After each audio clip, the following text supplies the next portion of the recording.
Hey guys, this is SVK7 with another map directionality video.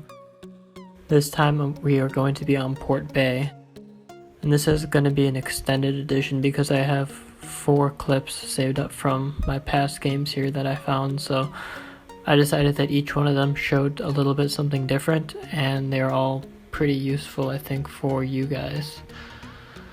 So in Port Bay, you are generally going to want to go to the hill river area, just because if you go to the town, you can get annihilated pretty easily. It's a matter of luck and who pops up where. So if you want to basically guarantee yourself wins, go to the river. And if you're a medium or you have mediums, tell them to go across the river like you see me doing here, so that you can just take some easy pot shots on the enemy team while you help not only your own team spot, but where your teammates can spot for you as they continue pushing up as you see no one there, and then you can just basically slowly pick them apart. I would say the only time you don't want to go across the river is when you are a team that is completely made up of tank destroyers, where just sitting around this hill area is not going to be the ideal situation for you. Now, if the other team has, say, 6 mediums and you are 5 heavies and 2 mediums, I'm going to show you how to deal with that in the next couple of clips.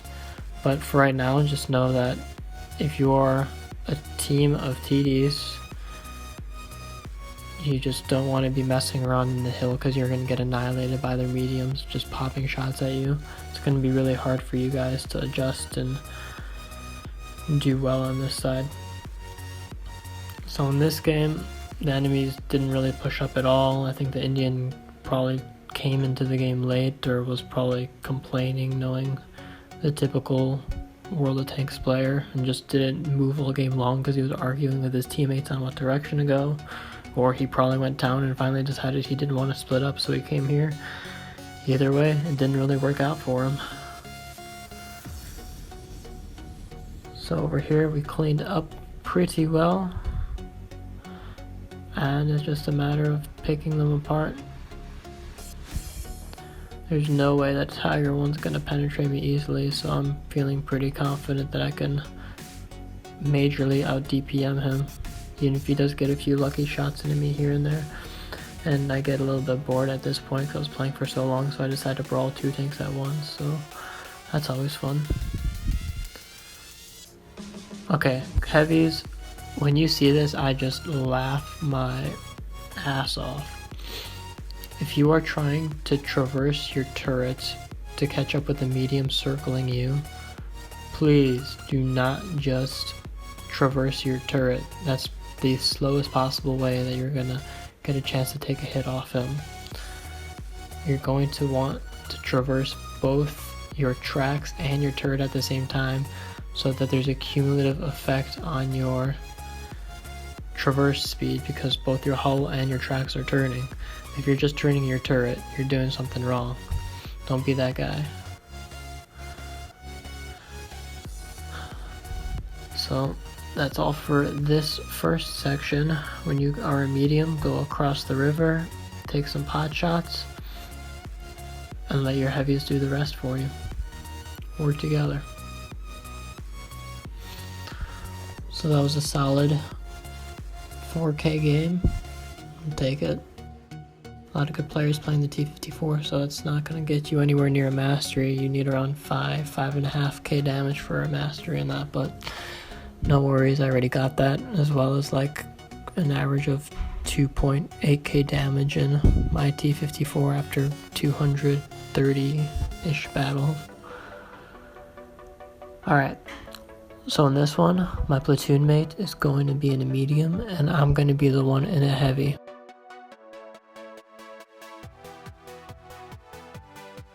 So after getting our team to agree on going right, MSixteen is going to head across the river while I help him spot and keep the tanks at bay so they just can't overrun our team, or else that's not going to help our mediums if they get across the river and can't do anything about sniping.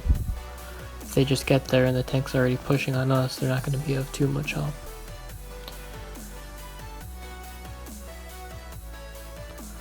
So over here we have our first spot. I know I can't pen him with AP, so I turn to the APCR and he just turned, so I get a nice track on him, allowing my teammates to put some shells into him and wish him well. And now it's just a matter of helping my teammates spot the tanks and letting the mediums do the work, as the other team doesn't really know what to do with themselves. Now, I think the IS-3D's frontal armor is some of the best in the game. I can't tell you how many I've bounced, how many APCR shells in, for example, in IS-7 I have bounced off the frontal IS-3 Defender armor. Even here you can see that I'm mostly seeing red. So I got a good penetration roll on that one. But any other shot that could have just as easily have bounced. So yep, IS-3D OP. Hopefully you guys were able to grind it out yourselves. I see this SU bothering my team, and I definitely don't want him wrecking the IS and coming after my butt. So I haul ass over there and help him out so that he's only a one shot for him. That cost me some hit points, but it's much better than allowing him to wreck the IS-3 single-handedly. I bounced off the side armor because I rushed that shot, but I probably should have penned him any other day, especially since I'm on higher ground and his effective armor is minimized. And with MSixteen continually putting in the shots, keeping them at bay, they're going to be a little bit wary as not to peek out of there because they know they will get wrecked.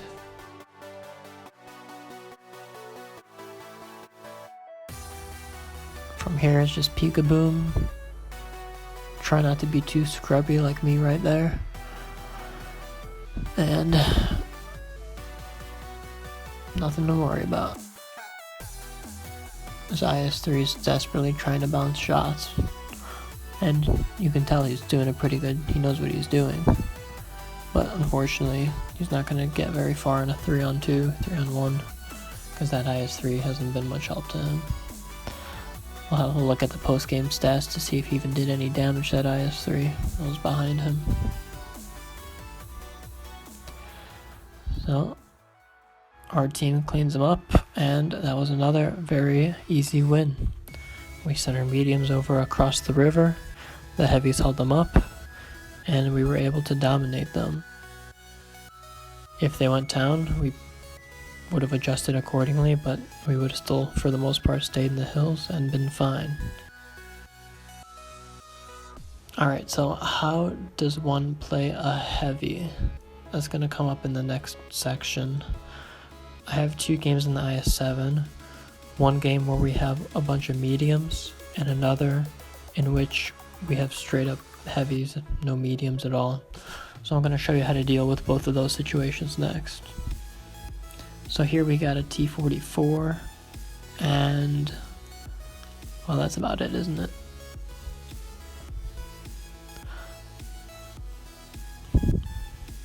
No surprise there. I'm gonna, if you guys haven't caught on by now, we're going right.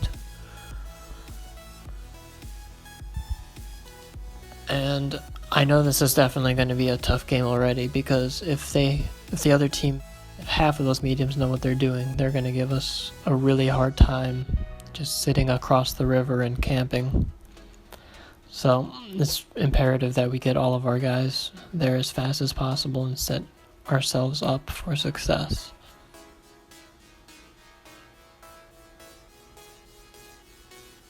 So we got our first spots. We got a 48 pattern coming up. We got an STA lurking, and player stupidly gives us all a shot on his side if everyone else were ready to.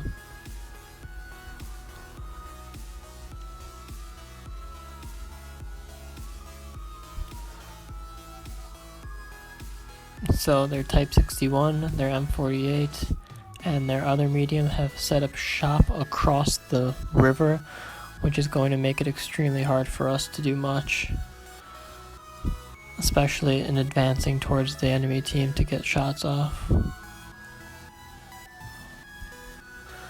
So this FV is causing even more problems because not only do they have enough mediums to sit across the river and take shots at us, they have a guy that flanked and is causing us a lot of problems from the back, so I'm going to deal with him before I worry too much about anything else, or it's really going to hurt us in the long run.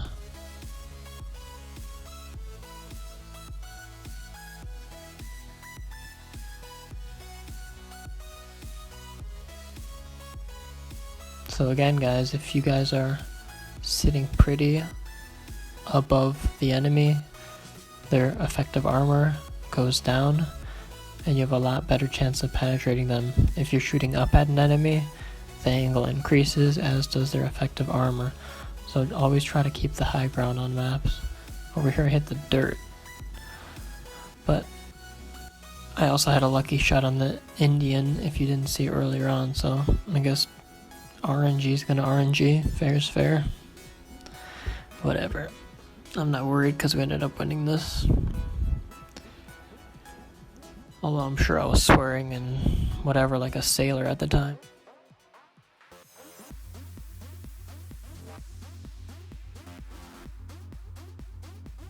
So our team did a fairly good job not just YOLO rushing and having themselves all killed at once. Only around 1 or 2 of them ended up doing that, and we were able to pick them apart after some well played patience.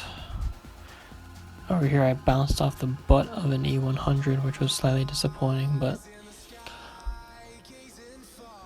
that's life, full of disappointment. Oh no, no, no, no.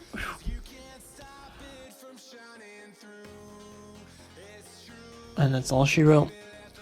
So that's how to handle playing a team of mediums and mostly heavies and a few mediums.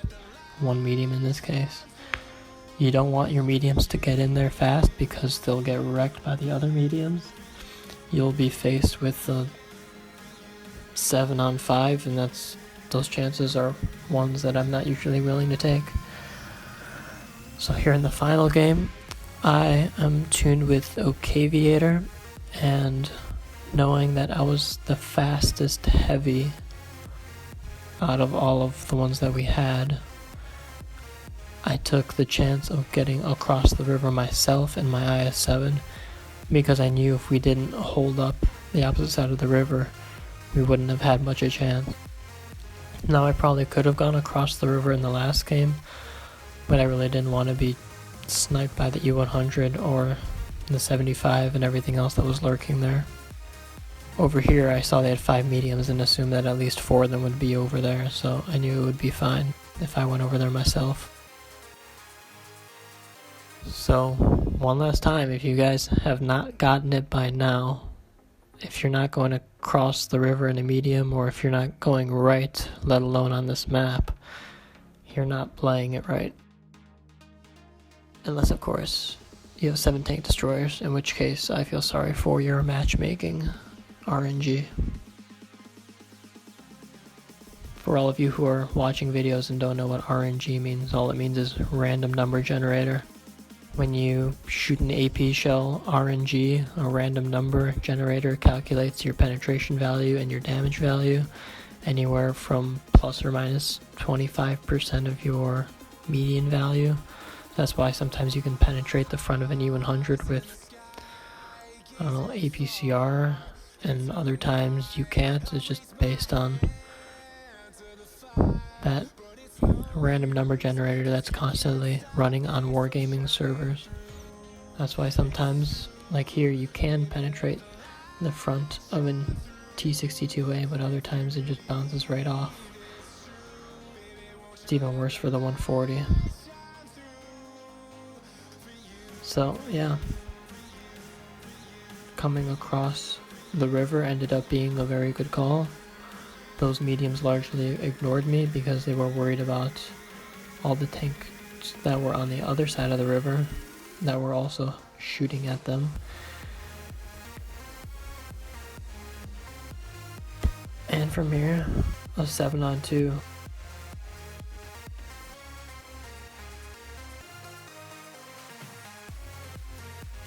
I may or may not have laughed at my platoon mate here for completely missing him.